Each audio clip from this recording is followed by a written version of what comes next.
ഈ തീരപ്രദേശത്തുള്ള ആളുകൾ, മത്സ്യത്തൊഴിലാളികൾ, തീരപ്രദേശത്തുമായി ബന്ധപ്പെടുന്ന ആളുകൾ, അവർക്കൊക്കെയാണ് ഈ നിർദ്ദേശം ദുരന്ത നിവാരണ അതോറിറ്റിയുടെ ഭാഗത്തുനിന്നും വരുന്നത്. അപ്പോൾ താങ്കൾ ഈ മേഖലയുമായി പ്രവർത്തിച്ച വ്യക്തി എന്നുള്ള നിലയ്ക്ക് എന്താണ് അവർക്ക് ഇങ്ങനെ ഒരു സിറ്റുവേഷൻ വരുമ്പോൾ അവർ സ്വീകരിക്കേണ്ട ജാഗ്രതകൾ, അതെങ്ങനെയാണ് അടുത്ത നിമിഷങ്ങളിൽ?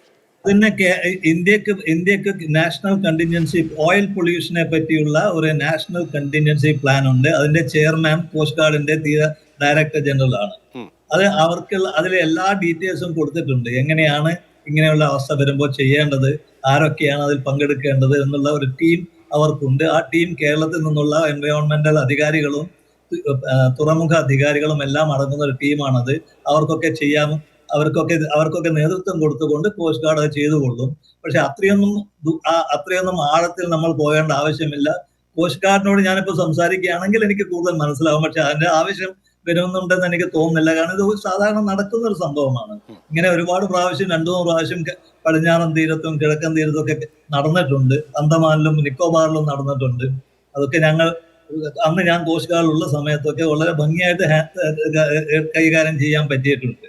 അത്രയും ആഴത്തിലുള്ള ഒരു അപകടം ഇതുവരെ ഇന്ത്യയിൽ ഉണ്ടായിട്ടില്ല. ഇതും അതിൽപ്പെട്ട ഒന്നായിട്ട് ഞാൻ കാണുന്നില്ല. പക്ഷെ ഇതിൻ്റെതായ പ്രാധാന്യം കൊടുത്തുകൊണ്ട് നമ്മൾ അത് കോസ്റ്റ് ഗാർഡ് ചെയ്യണം.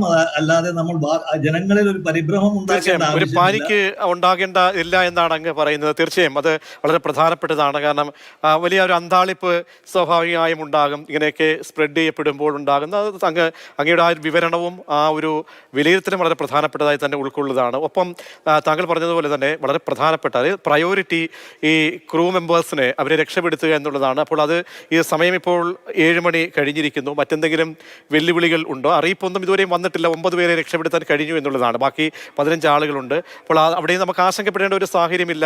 നമ്മുടെ സംവിധാനങ്ങളെ നമുക്ക് വിശ്വസിക്കാം, അല്ലേ പ്രഭാകരൻ പാലേരി? അങ്ങനെയാണ് ഞാൻ വിശ്വസിക്കുന്നത്. അല്ലാതെ വലിയ വിഷമമുള്ള സംഗതിയായിട്ട് കാണുന്നില്ല. പക്ഷെ വളരെ കാര്യമായിട്ട് ചെയ്യേണ്ട ഒരു സംഗതിയാണ്. അതിനുള്ള കഴിവ് നമുക്കുണ്ട്. അതുകൊണ്ട് നമ്മൾ അതിനെപ്പറ്റി ഭയപ്പെടേണ്ട ആവശ്യമില്ല. മത്സ്യത്തൊഴിലാളികൾ തീരെ പരിഭ്രമിക്കേണ്ട ആവശ്യമില്ല എന്ന് ഞാൻ പറയും. കാരണം മത്സ്യങ്ങൾക്ക് അതിൻ്റെതായിട്ടുള്ള ഒരു കഴിവുണ്ട്. എണ്ണ പരക്കുമ്പോൾ ആ മത്സ്യങ്ങൾ അവിടെ നിന്ന് വിട്ടുപോകാനുള്ള സാധ്യതകളുണ്ട്.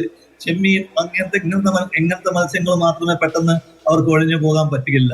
അപ്പൊ മത്സ്യങ്ങൾക്കും അതിൽ നിന്ന് മാറി നിൽക്കാൻ സാധിക്കും. ഒരു വക എക്കണോമിക്കലായിട്ടുള്ള നമ്മുടെ മത്സ്യങ്ങൾ അതൊക്കെ മാറി നിൽക്കും ആ സ്ഥലത്ത് നിന്നുകൊണ്ട്. പക്ഷെ ജനങ്ങളെ, അവിടെയുള്ള ക്രൂ, ആദ്യത്തെ അവരുടെ ഷിപ്പിലുള്ള കപ്പലുകളിലുള്ള ആളുകളെ, ജോലിക്കാരെ നമ്മൾ രക്ഷപ്പെടുത്തണം. അത് തന്നെയാണല്ലോ കോസ്റ്റ് ഗാർഡിന്റെ സെർച്ച് ആൻഡ് റെസ്ക്യൂ എന്ന് പറയുന്ന ജോലിയും അതിൽപ്പെട്ടതാണ്. അത് അവർ ചെയ്തുകൊള്ളു. പക്ഷെ അവിടെ ഇപ്പോൾ വിമാനങ്ങളോ ഹെലികോപ്റ്ററുകൾ ഉപയോഗിക്കാനുള്ള എത്രമാത്രം സാധിക്കുമെന്ന് എനിക്ക് അറിയില്ല. അതുകൊണ്ടും അത് കോസ്റ്റ് ഗാർഡിനെ പറയാൻ സാധിക്കുള്ളൂ. അവർക്ക് അതിനുള്ള വിശ്വാസവുമുണ്ട്, ആത്മവിശ്വാസവുമുണ്ട്, കഴിവുമുണ്ടെന്നാണ് ഞാൻ വിശ്വസിക്കുന്നത്. അന്വേഷിച്ചപ്പോൾ കൊച്ചിയിൽ അവർ പ്രവർത്തനം നടക്കുന്നുണ്ടെന്നാണ് ഞാൻ കേട്ടത്.